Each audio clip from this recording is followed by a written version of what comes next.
Hey, great to be with everybody virtually today. And today's presentation is the Keto Metabolic Breakthrough, which is a book that I recently published. It's gotten rave reviews. You can get it on Amazon or at your local bookstores. And really, the goal with this book was to create a troubleshooting guide for people as they go through, not only to understand the benefits of the ketogenic diet and lifestyle, but also how to troubleshoot challenges that they may come across when it comes to different hormones like thyroid hormones, sex hormones, adrenal hormones, also digestive challenges like stomach acid levels, bile flow, pancreatic enzymes. So I go through all of that in detail in the book. And in this presentation, I'm going to really touch on a lot of those things and give you guys some really great strategies so you can get the most out of a ketogenic template and a ketogenic lifestyle. And so when we look at what's happening in our society today, most people are suffering with some level of insulin resistance. And insulin resistance, I'm going to actually show you several diagrams on what that looks like.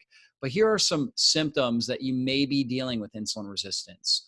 If you tend to be overweight and struggle to lose weight, those are classic signs of insulin resistance. Insulin is a fat storage hormone. It tells the body to store fat for fuel. And as long as insulin is elevated in the bloodstream, you are not going to be able to burn fat for fuel. You also may end up having a large appetite and oftentimes craving sweets after meals. So you have a meal, but you just need something sweet afterwards. That can oftentimes be a sign of insulin resistance. And you never really get rid of your cravings. You're constantly, wanting something sweet.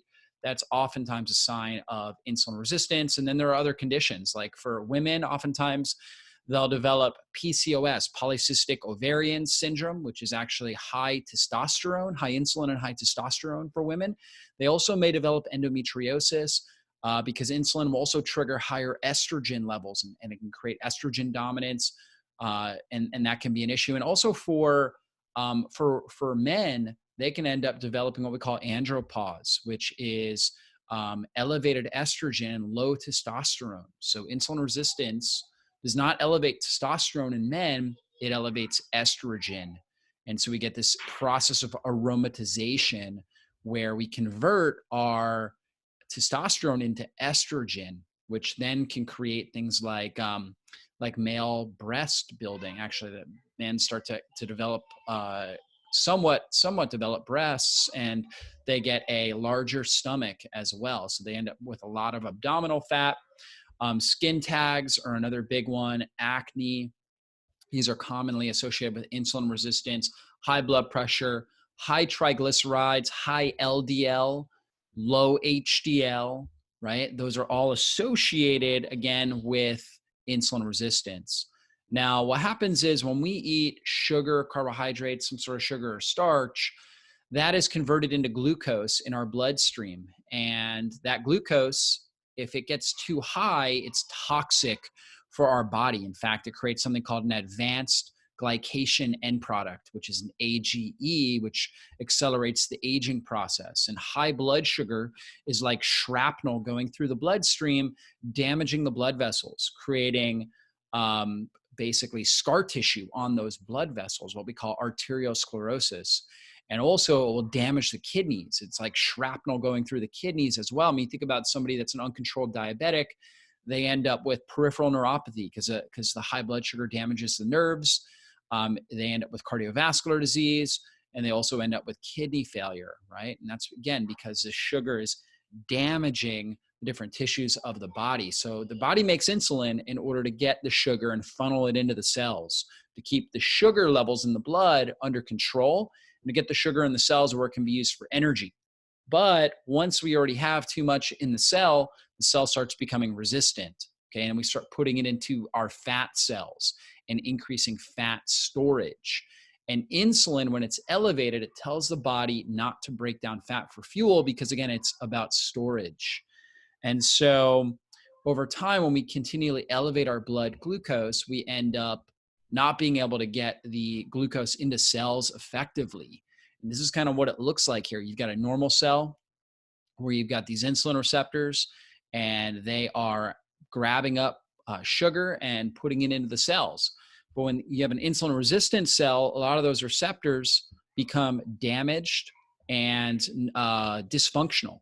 And so now you have less active receptors that are able to bring sugar in. So you have more sugar left outside of the bloodstream. And in some cases, you get the sugar out of the bloodstream. Like your fasting blood sugar could look good. However, you have elevated fasting insulin, and that is a big issue. So if you have elevated fasting insulin, that's a big problem as well. And that's a sign, an earlier sign of insulin resistance would be elevated fasting insulin, but low or normal blood sugar. So that is a big issue. And so we've got to address that. And basically, in the presence of insulin, when we consume carbohydrates and fat, it's converted into body fat. So when we have higher levels of insulin, we are creating body fat. When our insulin is down, we're burning body fat. And so we know insulin also, again, increases inflammation in the body. It activates all the inflammatory gene pathways, downregulates liver detoxification pathways. So we're not able to really go through our full liver detoxification and get rid of potentially toxic substances.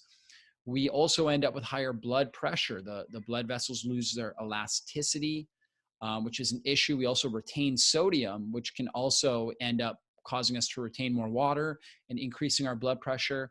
Again, with cholesterol, we see a rise in LDL, a lowering of HDL, and a higher amount of triglycerides. That's what we call the terrible triad. Okay, I'm not really overly concerned with what many people consider a higher cholesterol of 250 or 300, as long as our LDL to HDL ratio is 3-to-1 or better, right? So 2-to-1, 3-to-1, somewhere in that range. Like if our cholesterol was 250, but we had 180 LDL and 70 HDL, that's great, because that's like a 2.5-to-1 ratio LDL to HDL. It's a great ratio. And if our triglycerides are, let's say they're 80, right? So we always want our triglyceride to HDL ratio to be 2 or less, and ideally close to 1, meaning 1 part triglyceride, 1 part HDL. Okay, so, again, if you've got your HDLs around 70, you want your triglycerides to be roughly around 70, somewhere in that range. If it's under 2, that's good. If it's close to 1, that's ideal when it comes to triglyceride to HDL ratio. Also, neurotransmitters will be regulated by insulin. So when you have insulin resistance, oftentimes we end up with serotonin resistance, and we can end up with mood disorders like depression, or GABA resistance, where we can end up with issues with anxiety, right? These can be common issues. And also dopamine resistance, where we end up with more addictive behaviors and a lowered ability to feel pleasure, right? And so many people are out there dealing with these kind of issues, and very much associated with insulin overall. And so this is where a ketogenic diet really comes in. We know that a traditional diet ends up creating higher insulin, because again, the insulin's job is to bring the sugar into the cell to be used for energy. And so a keto diet, when glucose and insulin falls, now the body says, oh, I can burn fat. So insulin has to be low in order for our body to burn fat. All right. And then we start to burn fat. We bring it into the liver, and our liver creates ketones. And the goal of ketones is to provide an energy source when food isn't available for the brain in particular. Or other cells of the body can run off of fatty acids, but fatty acids don't cross the blood-brain barrier. So the brain, in the absence of food, without ketones, starves. And we call this hypoglycemia. Okay. And oftentimes when people have low blood sugar, they end up getting very, very irritable, have headaches, different issues like that.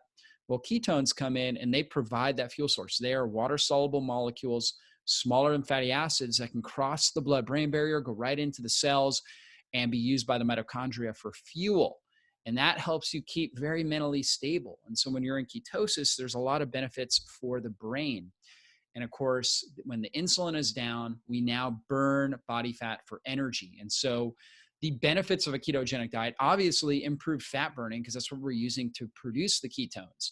Mental clarity and sharpness, because ketones are a preferred fuel source for the brain, and they're a clean energy source. What that means is they're able to produce rampant amounts of energy and very little metabolic waste. So they're a very, very clean energy source. They reduce oxidative stress. So not only do we get great energy, but they also reduce inflammation and improve our skin quality. They also help with satiety, and that's because we get this very stable level of blood sugar. And when it comes to cravings, the hormones insulin and cortisol, our stress hormone and insulin, play a big role in that, because when we're having blood sugar, big swings in our blood sugar, that ends up creating more of a desire for food and for sugar. And a lot of that has to do with reactive hypoglycemia, where our blood sugar drops too low and our brain doesn't have the backup fuel source, doesn't have the ketones. So now it's saying, oh, I need some sort of sugar. I need quick fuel because I'm starving. So that's a big issue. Now, ketones also help fuel our mitochondria and improve mitochondrial health as well. And overall, we get an anti-aging effect, right? They're going to help promote longevity and reduce our risk of chronic disease. And so 3 common causes of keto side effects. Some individuals, when they go into ketosis, will have unwanted symptoms, right? And, this is all part of the adaptation phase. One is hypoglycemia. So basically too low blood sugar, and all of these actually go together. HPA axis dysfunction, which some people call adrenal fatigue, or it's basically when our brain is not able to communicate effectively with our hormones, okay, with our adrenals and with our thyroid and different things like that. And then also electrolyte imbalances. And so all of these kind of work together.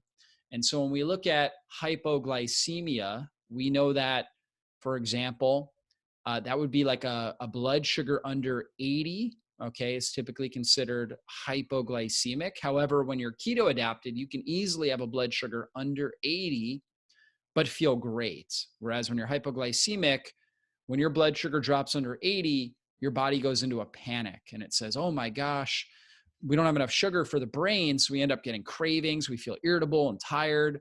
We get hangry, right? We've experienced that before. We're not able to concentrate well. We end up with a lot of unwanted symptoms. As opposed to when we're fat or keto adapted and we've got the ketones in the brain, now we actually feel really good. Blood sugar under 80, we feel really clean.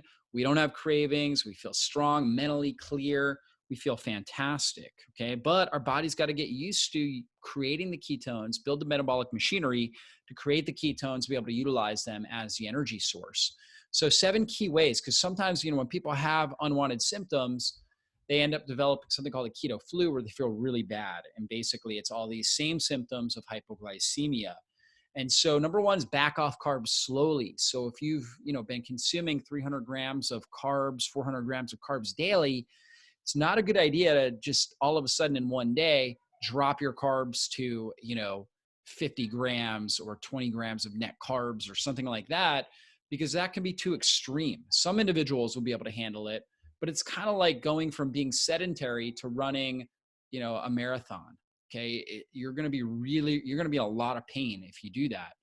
And so I recommend slow, gradual reduction, roughly 50 to maybe 100 grams of carbs, depending on where you started from each week. So if you started at 400 grams of carbs, you just kind of back slowly. The next week, you drop it down to 350 or 300 grams, okay, each day, and then drop it down a little bit lower the next week. Okay, you're slowly reducing and you're increasing healthy fats. You also want to increase your salt and mineral intake. And we're going to talk about trace mineral rich foods that I recommend as well. We want to hydrate our body really well, be getting exercise. Okay, hydration and minerals so important when it comes to preventing the keto flu. We want to keep stress under control and really prioritize sleep. And if all else fails, in some cases, increase carb intake a little bit. Okay, so this is what happens. When we're on a low carb diet, our insulin drops, which is what we're trying to accomplish. I mean, that's why we do it. If we're fasting or if we are going low carb, insulin drops. So we get increased insulin sensitivity. And what that means is insulin retains sodium. I talked about that with high blood pressure, how it retains sodium and it retains water. So we end up losing sodium and losing water. So in the beginning stages, we can dehydrate until the body adapts to this. We can easily lose too much salt and water and feel really bad. Okay. When we're dehydrated like this, we'll end up feeling, oftentimes have a headache. We will feel really, really tired, irritable, and just not feel good, sometimes nauseous. So it's the symptoms of the keto flu. So it's really important to add back electrolytes and salts. Okay, again, going back to my strategy for slow carb reduction, this is kind of the keto novice approach. If you're new to keto, okay, this is a good strategy to take. And I go through this in much more detail in my book. But basically, what you want to do is try doing a daily fast of 14 to 16 hours. So what would that look like? That would be looking like basically eating, well, actually week one, I should say, if you look here, you start with a 12-hour fast. So if you finish dinner at 7 p.m., don't consume any more food until 7 a.m. the next day. We call that the simple fast. It's a very easy fast to do. So that's the first thing you do, is you kind of set a clock as far as when you're going to eat your meals. And then I recommend doing keto or very low carb meals early in the day. And then you have more carbs in the evening. So depending on where you were when you started, okay, let's say you added up your normal carbohydrate load and you were consuming 300 grams of net carbs, total carbs minus fiber. If you did that, then you'd want to drop the first week down to around 200 or 250. Okay. So 50 to 100 gram a week drop. So you would do 200, 250 grams of net carbs a day for the first week. And then you would drop it again, another 50 to 100 grams, right? So you're looking at, again, 150 to 200 grams of net carbs. So it's going to take you several weeks to get into the zone where you're somewhere around 20 to 50 grams of net carbs. Okay. And that's kind of the gradual reduction in order to get in. Now, with the keto novice approach, what we try to do is we consume more of those carbs in the evening for our dinner meal.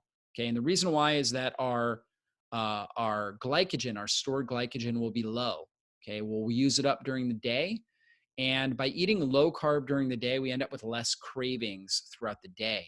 Okay. And then we consume a little bit more in the evening, which activates our thyroid hormone. Okay. So we backload the carbohydrates. And then week 2, we do kind of the same, but we increase our fasting time to 14 hours, as I explained there. And then we reduce those amount of carbs. Okay. And then we get into, in a sense, the keto zone, right? Where we are trying to get about 70% of our calories from fats, somewhere around 25 to 30% of our calories from protein, and roughly 5% or so from net carbs. Okay. So it's kind of this slower reduction to get into ketosis and trying, again, maintaining a daily fast 14 to 16 hours. So if you're already experienced with keto, but you've been off of a ketogenic lifestyle for a little bit, then what I recommend is, like, let's say you took, a month off around the holidays or something like that, try cutting the carbs in half, right? Basically, so if you're consuming 200 grams of carbs a day, cut it down to 100, do that more so in the evening. And then on week 2, you jump right into the 30-day keto program, and you go right through that. And so, again, things to consider: make sure that you are hydrating well. Make sure you're using magnesium supplementation. Can be really helpful for our HPA axis. Magnesium is like an adaptogen, really, really helps our body adapt to stress in our environment. Consume high quality salt, good quality sea salt, like Himalayan sea salt or Redmond's real salt is good. And then trace mineral rich foods. These are my favorite. Sea vegetable like nori, dulse, kelp, things like that. So good for the body. Wild caught fish, really great source of trace minerals. Fermented foods like sauerkraut, kimchi, different things like that can be powerful. Dark green leafy veggies, avocados, pasture-raised eggs, pink salts. I talked about the Himalayan salt or Redmond's real salt. Celtic sea salt is another good one. Bone broth or vegetable broth. Olives, a lot of people do olive oil, but olives are also a really, really good source of trace minerals and healthy fats. grass-fed butter or ghee, and grass-fed meats. These should be some of the priority points in your diet. You're looking to get these foods in your diet on a regular basis. You look at that list and you think, okay, I'm going to get a lot of these kinds of foods in my system on a regular basis. And then, troubleshooting weight loss, right? So a lot of people will lose weight quickly. Some people will hit a plateau. So with that, I want to look at a couple things. Person A may not be doing keto correctly and getting into ketosis. And in that case, they may not be testing. They may still have cravings, things like that. The way you're getting into ketosis is you can go long periods of time without food, okay, and still feel great, right? Feel mentally clear. You can go 24 hours without food, feel mentally clear, and be able to be very productive. That's a sign your body's producing and utilizing ketones. Okay, now you should also test if you're not familiar with this. You can test, and your blood ketones should be somewhere between 0.5 to roughly 3 millimoles. You're probably not going to get up much above 3 unless you are taking exogenous ketones or you are doing an extended fast. Okay, if you're not there, if you're not at least 0.5, you're not getting into ketosis. Your insulin is still too high. And so you need to really look at your diet. You may be eating too often, which I do see on a lot of people are eating 3, 4, 5 times a day. You may need to drop it to 2 times a day or maybe even once a day to really get that insulin down under control. You may also be having a stress response. Maybe you're drinking coffee in the morning and your body is responding in a not such a good way and producing too much insulin, and it's causing an increase in your blood sugar and your insulin. That would be a problem. That would not allow you to get into ketosis. So sometimes you've got to test around that. So that's person A. We got to really dial in getting into ketosis. Person B is struggling with an underlying thyroid or adrenal issue. So we've got to support the thyroid and the adrenals. We need to really focus on reducing stress, really optimizing sleep, helping improve liver function, liver and gallbladder function, which I'll talk about here shortly. We also need to, help those people, basically just adapt to stress more effectively. Get outside, go grounding, bare feet in grass, dirt, or sand to help reduce electromagnetic stress on the body. Doing things like dry brushing the skin actually is really helpful and therapeutic. Sunbathing can be really helpful for those individuals. The sun rays can be really positive and stimulating. Red light therapy is another one that's really supportive for thyroid and adrenal hormone. So these are just some strategies. I talk a lot about it in the book. I go through a number of different strategies to support the thyroid and adrenal. Sometimes we need thyroid hormone, right? We need to bring in some thyroid hormone or something like selenium to help with the thyroid, maybe adaptogens and magnesium for the adrenals. Adaptogens like ashwagandha or rhodiola or ginseng, cordyceps, things like that can really be supportive for the adrenals and the thyroid. Person C, adrenal and thyroid seem to be working well, okay? They're in ketosis, but they're still not losing weight. They hit a plateau. So for these people, we need to actually increase the amount of stress on their system. So we need to actually increase exercise and get them doing the right type of exercise, high intensity interval training, resistance training to build lean body tissue. We need to do a little bit more fasting, maybe an extended fast, maybe a 3, 4, 5 day or more water fast may be really beneficial for that person. Maybe doing a tighter eating window. So maybe they're doing like a 16-8 where they're eating their meals in an 8-hour eating window. We might need to tighten that up to where they're eating in a 4-hour eating window or just doing 1 meal a day to help get the extra stimulus of stress so they can burn fat. But we also may need to add in temperature changes, doing things like sauna therapy or cold showers or some sort of cryotherapy to really stimulate their body to burn more fat for fuel. So those sorts of stressors, we call them hormetic stressors, where there are stressors that make us stronger, can really help with burning through body fat and burning through plateaus. But again, you want to make sure person C is not person B, because person B, their system may be overwhelmed, right? They may be dealing with chronic infection, for example, right? Like an Epstein-Barr viral infection or H. pylori stomach infection that needs to be addressed. And we start to, increase the amount of exercise and things like that. and doing temperature changes, and their body is not adapting to it, and they actually can make them worse. So this is where we've got to address these issues.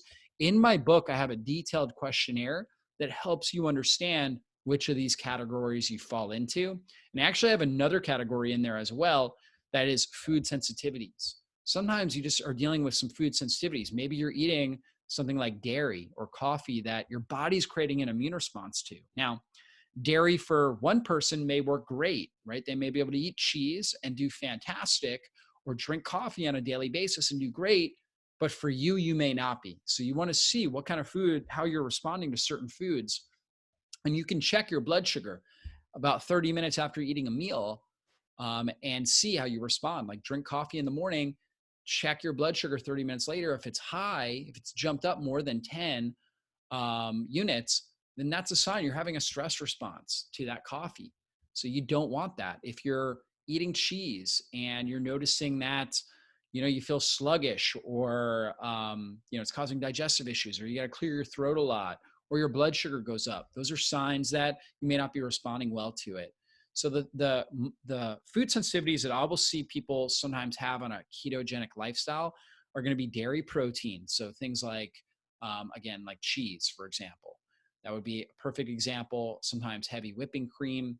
Also, eggs are a common one. So a lot of people are having immune reactivity to the eggs. Even though eggs are a great food, your immune system may still be responding poorly to it. So for you, at least this particular time, it may not be good. Coffee, nuts and seeds, and then nightshades like bell peppers. Okay, those are common ones that I'll see people struggle with. So sometimes you could try elimination diet and remove those.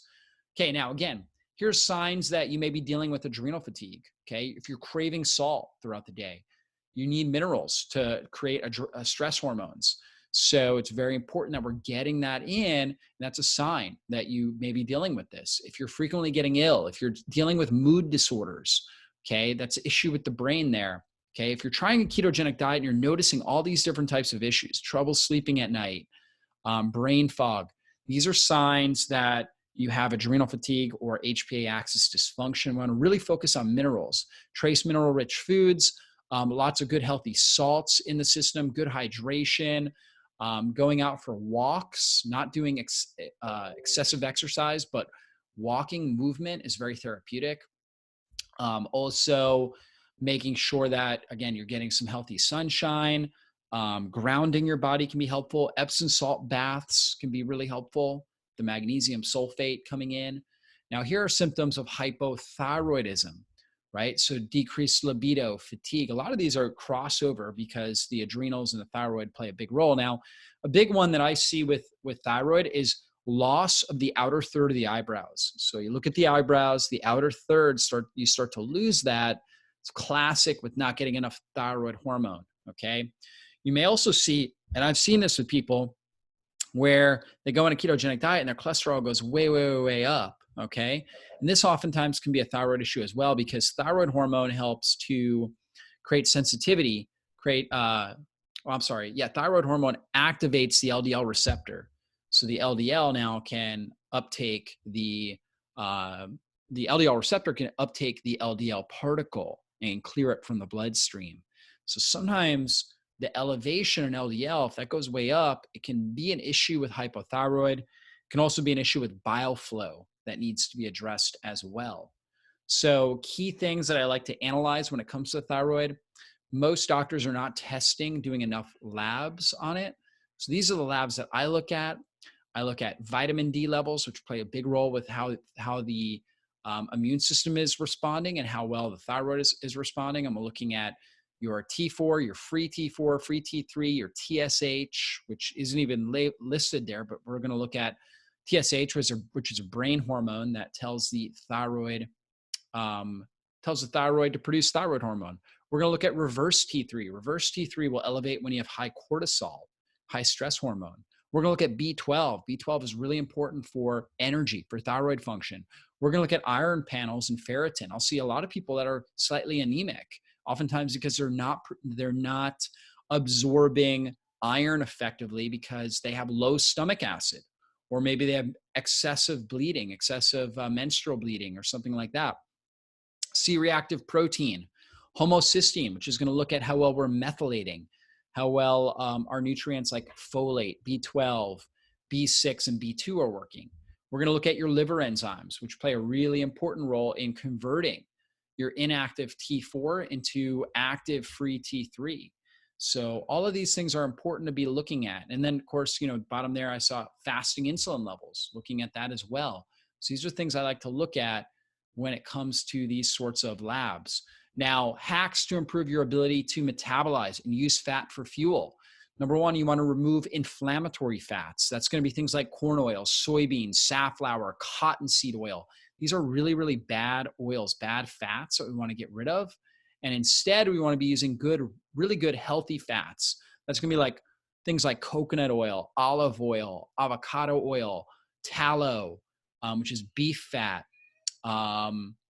butter, grass-fed butter, ghee. These are really, really good, healthy fats. We also want to incorporate some MCT or SCT oils. You can actually, SCT are short-chain triglyceride oils.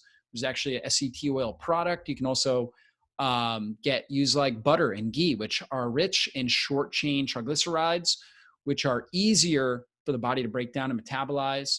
And MCT oil you can find as well. I like a C8 purified only coconut-based MCT oil, which turns into ketones immediately in your system.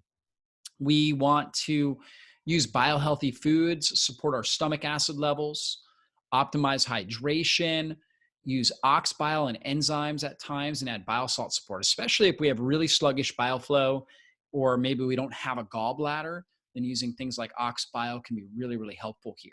So here are symptoms that your digestive system may not be working well. If you have occasional bloating and gas, particularly, after you're done eating, feeling full after eating only a small quantity of food, indigestion, maybe some acid reflux, things like that, and bowel irregularities such as diarrhea, loose stools, or constipation, we want to support that digestive tract. So here are foods that will help with good bile flow.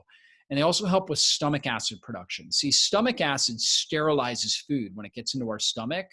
That's important. It reduces the bacterial levels on the food. And on top of that, it also helps break down protein and helps us absorb minerals, okay? Bile then, now the stomach has to be very acidic, right? In fact, at rest, our stomach acid should be around 3 to 3.5 pH. Now, water is neutral, 7.0. So that's pretty acidic, 3 to 3.5. Acidic enough to where that sort of acid would burn our esophagus. However, not acidic enough to really sterilize the food and also to absorb minerals, things like B12, and break down protein so we can absorb amino acids effectively. So when we eat a steak, we need to drop that pH from 3 to 3.5 down to 1.8 to 2.2. That's a huge drop, huge reduction in stomach acid, or huge production. It's an energy demanding process in the body. So these kinds of foods will help with that. And then once we get the stomach acid really low and it's eating the food, and now it creates something called a bolus, which is basically partially digested food with the acid on it. Now it gets into the small intestine, it hits certain receptors, and those receptors say, okay, wow, very acidic. We're going to release a lot of bile. Bile is alkalizing, and the small intestine needs to be an alkaline environment. So bile now comes out. It emulsifies fats like soap breaking down grease. So it breaks that down into smaller particles that we can digest and use for fuel. And on top of that, it also is a sterilizing agent. So it helps kill bacteria. And this doesn't allow for bacterial overgrowth in the small intestine. So when we have something like bacterial overgrowth in the small intestine, which can create a lot of gas and bloating and things like that, digestive issues, it's a sign we're not producing stomach acid and bile effectively. These are the best foods for supporting stomach acid and bile production. Apple cider vinegar. Put a tablespoon in your water. Drink that before your meal. Artichokes. Eat these on a regular basis. Lemons and limes. You can use those kind of like the apple cider vinegar. Squeeze them in water. Put them on food, meat, vegetable dishes. They're fantastic for that. Loaded with vitamin C and acids, potassium, bioflavonoids. Really good for the body. Parsley. So parsley is great for stimulating liver and bile flow. And, if you don't have a gallbladder, you're still producing bile, okay? And you want to make sure your bile ducts are really, really clean and healthy. Parsley will help with that. Consume parsley in all your meals, and that will help with cleansing, cleaning your bile ducts. Cucumbers, celery, mint, cilantro, radishes. I eat radishes almost every day. Milk thistle, which is a great supplement to use. Dandelion greens, which you can eat or supplement with. Turmeric, ginger, sauerkraut. I try to have a little bit of sauerkraut every evening with my meal, where I'm typically eating meat and vegetables, and green tea as well, right? Really, really great for stimulating bile and stomach acid. Now, you can also use a supplement. This is one that I'll put a lot of people on, especially, again, if you don't have a gallbladder, or maybe, we've seen through your labs and through your symptoms that you're not producing enough stomach acid. Okay, then we'll use Super Digest HCl, which has hydrochloric acid, ox bile, and pancreatic enzymes in there to help your body metabolize the food more effectively. Now, here is a way to know. We'll go back to this slide, and here's a way to know if you don't have good stomach acid. If you eat a steak, just a steak, and you feel like it just sits in your stomach, you have acid reflux and you feel bad, you just don't feel like you digest it well, that's a sign you're not producing enough acid, because you need that acid to break down the steak. Here's a sign that you're not producing enough bile. You eat a fatty meal. Maybe you have a protein shake and you use full fat coconut milk, or you put a big avocado in it, or something like that. Or you have coffee with like 2 tablespoons of butter, and then you feel nauseous and queasy afterwards. And maybe you have pain in and around like the right side of your stomach, and then you get diarrhea. You just feel really bad. That's a sign you have poor bile flow and your bile ducts are not working well, right? Or you may have had your gallbladder taken out already. These are all signs you don't have good bile flow. Now, the way you know if you have small intestinal bacterial overgrowth, right, or poor pancreatic enzyme production, would be you eat a bowl of broccoli, steamed broccoli. You eat a bowl of it. Normally, you should feel good. And instead of feeling good, you feel like you've got a lot of bloating and cramping and gas. Okay. So these are ways that you can kind of figure out what's going on, self-diagnose there, and give you some biofeedback. But the good thing is all of these foods right here that I've got listed will help all 3 of those conditions. Low stomach acid, they're all going to help support that. Poor bile flow, they're all going to help with that. And bacterial overgrowth in the small intestine, they'll all help with that, because these are what we call bitters. They're bitter herbs. Bitter is good for your liver. Bitter is good for stomach acid production. Bitter is good for your small intestinal health as well. So really good stuff to use. You can make teas out of a lot of these things: dandelion tea, ginger tea, things like that, green tea, of course. But you want to be consuming these. It's going to really, really help your body. So these are a great part of a ketogenic lifestyle, is adding in these sorts of bitters and herbs. And they're very low carb, so they're not going to take you out of ketosis. In fact, all of these will actually help stabilize your blood sugar more effectively and help you digest your meal. Because when you're not producing enough stomach acid, bile, and pancreatic enzymes, you will cause more stress on your system when you eat. Even if it's a low carb meal, you will cause more stress, which can cause higher levels of blood sugar and higher levels of insulin. So these are going to help you if you have adrenal fatigue, if you have thyroid dysfunction, if you have, really any sort of issue. Consuming these kinds of foods are going to really help. So I'd highly recommend that. And to get a lot more, just a really detailed plan how to utilize all these things, I highly recommend checking out my book, The Keto Metabolic Breakthrough. You'll love it. I got it. If you see my video here, I got it right here, and you'll see it's full color, right? Full color, lots of images, really large font. Okay. Questionnaire in there. So the questionnaire really helps you understand what might be causing a metabolic plateau, where you are, what your potential roadblock is. Lots of recipes, over 50 great recipes using a lot of these sorts of bitters and different things like that, these herbs. So really great book that you'll love. So I highly recommend getting it. I think you'll get tremendous value out of it. And also, if you're interested in work. If you have a thyroid issue, adrenal issue, some sort of chronic infection, whatever it is, you're looking to improve your health, check out my clinic, Exodus Health Center in Kennesaw, Georgia. You can work with myself, my chiropractor, Dr. Audrey Bedford, or my nutritionist, Melissa Noor. And we work with people all around the world, but also locally in our clinic as well. So you can check that out as well. So with that said, guys, hopefully this is a great training for you. And guys, I'll see you guys on a future online video. If you haven't subscribed to my YouTube channel, I would highly recommend doing that. And also hitting the bell button, which is right next to the subscribe. That way you get notification every time that I put on a new video. So you'll get that training and be able to listen to it. And I always try to provide really, really high value trainings. So if you enjoyed this, you'll enjoy being a subscriber. So with that said, be blessed, everybody. Have a wonderful day.